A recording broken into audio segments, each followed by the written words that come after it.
Hi, Sam Topper, Sound of Joy Music Services, and we're starting a new segment on our YouTube channel, helping musicians to become more comfortable in developing uh, practice techniques. So, I'm going to share with you some of my practice tips and techniques for the key of D major. Yes, I'm taking you to a key that musicians shy away from. They either push up to E flat or down to D flat because they're afraid or uncomfortable with going to the key of D major. And I'm going to give you some practice techniques that I've used over the years to becoming comfortable in D major. Now, D major, of course, if you look at C major and you see the fingering that I'm using in C major, well, if you go to D major, use that same fingering, except now you're playing the F sharp and you're playing the C sharp. Those are the only two sharp notes. But the fingering movement is almost the same outside of playing the upper note there. So, what do you have to train your hand to do? To recognize this note and to recognize that note. That's a tip.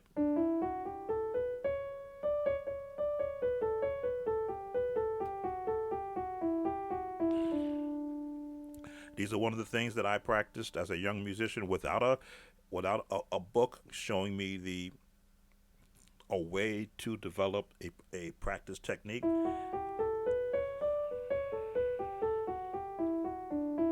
I just began to train my hand to acknowledge that that note is there.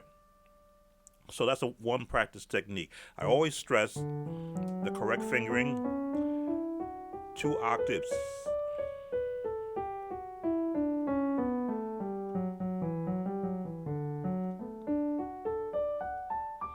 Chords.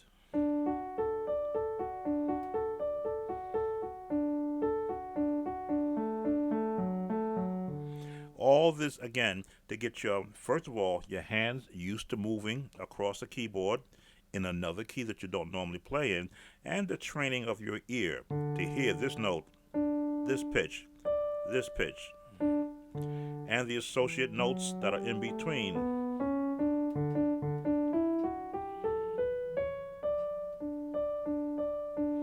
Second tip.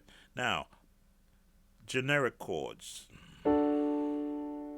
in inversions, getting your hands again comfortable with hitting notes that are not in the same position of another key.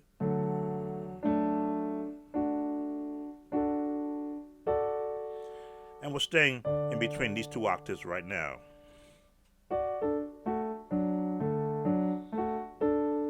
As you can see right there, I've omitted one note.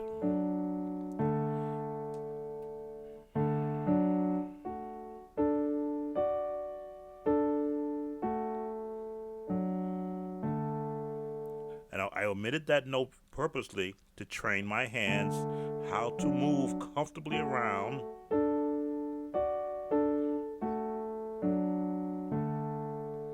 Now I could remove this note.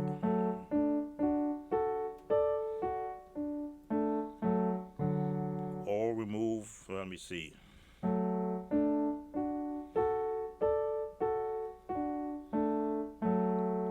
Again, training the hands how to recognize that these notes, let me see, yeah, there we go, where they are within this range.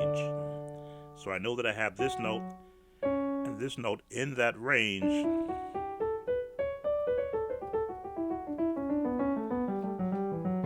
That's another exercise that I still practice today, where I'm just moving my fingers across. 3 fingers.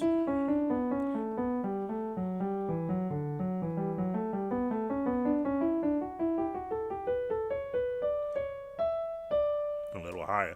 That's not in a book. I would practice this when I was a instrumentalist, learning how to play the French horn. We would do this kind of a training.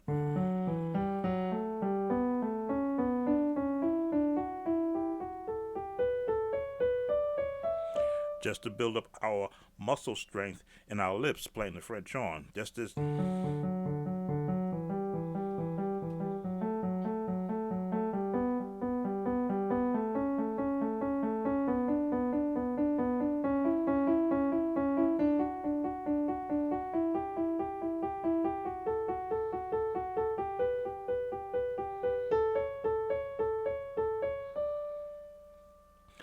Again, training my hands how to move, training my ear what those notes sound like. Chords. Now, I've developed a chord phrasing using a gospel sound to be able to practice the scale. There's my top note, which is the melody. There's my second note, which would be if it were a choir, an alto. If I was a tenor and then a choir, a tenor voice. So I can hear all three notes at the same time. Now you could roll it or roll up, whichever way you can get to those notes. Just following the scale. Again, hearing all the notes there also.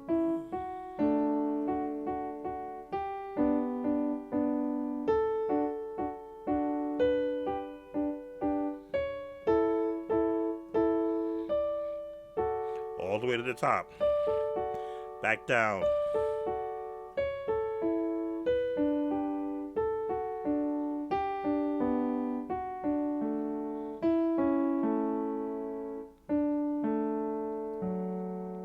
Notice that the finger placement is very specific, but it's not etched in stone.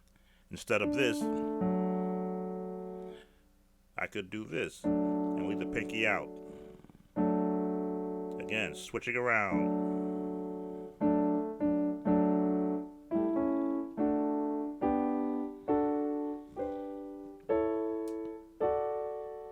Leaving the pinky out. Now, the reason why I say I could leave the pinky out if I wanted a much larger chord, but I still wanted that sound. Now the pinky can go here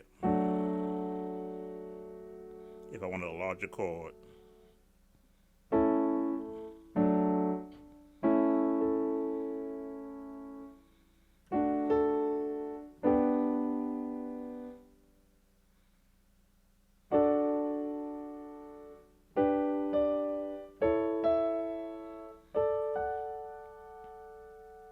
Whichever way I may want it to go. And it's all training and being able to have this reach. Knowing that all these notes are still in there. All with the concept of getting you used to practicing in this key. Now, I've left the left hand out purposely. It also has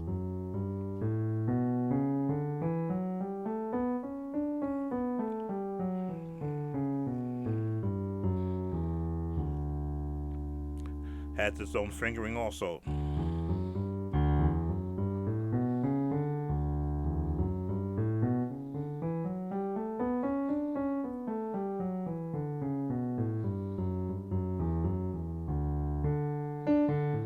So, D major is not a difficult key once you set up your practice routine. So we got your scales, we've got your generic chords, we got a chord phrasing. Imagine now you put that chord phrasing together with a bass.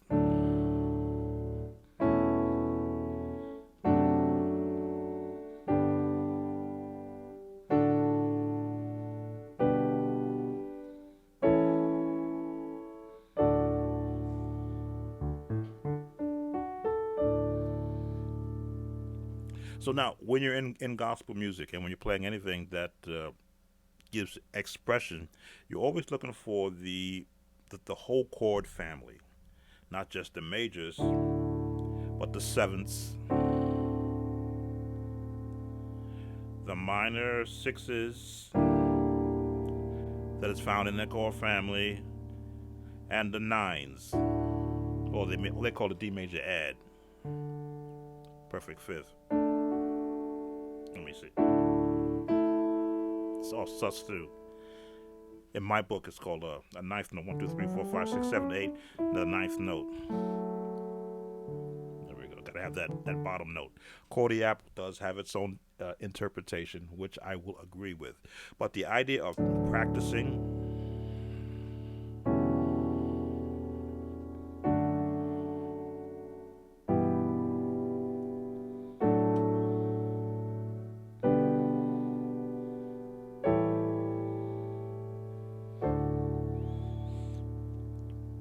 by adding all those chord families in it, now it feels sounds like a real fat set of chords.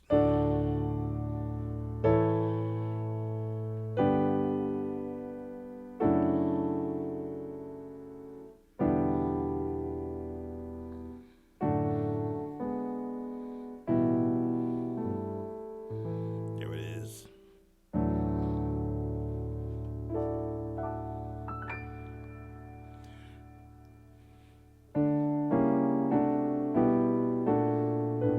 Now,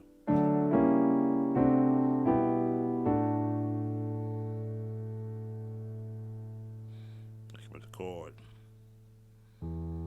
There it is. Now, what did I do there? Found another way.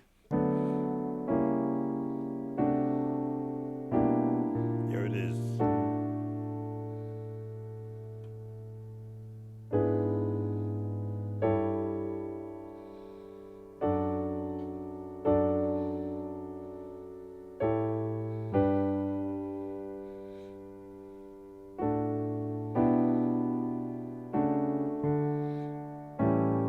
A lot harder going back the other way.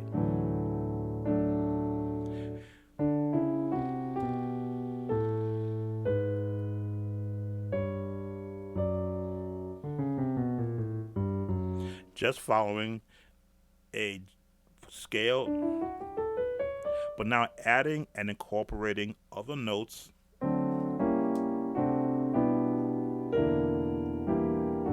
that gospel sound.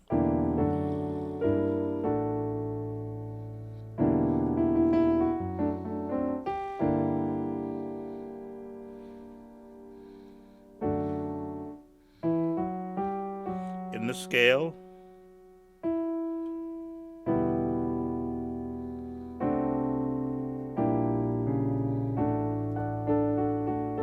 remember?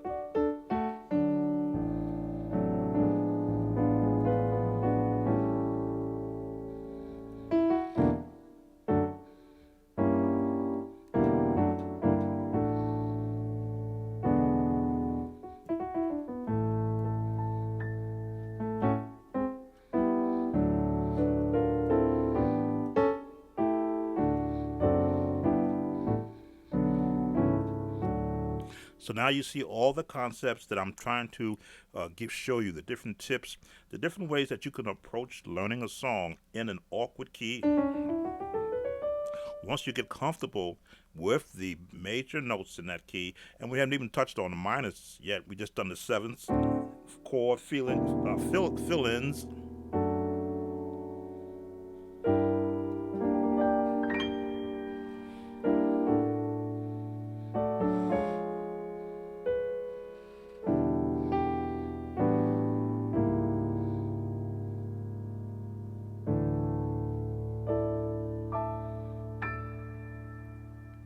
All right, that's our lesson today. More coming.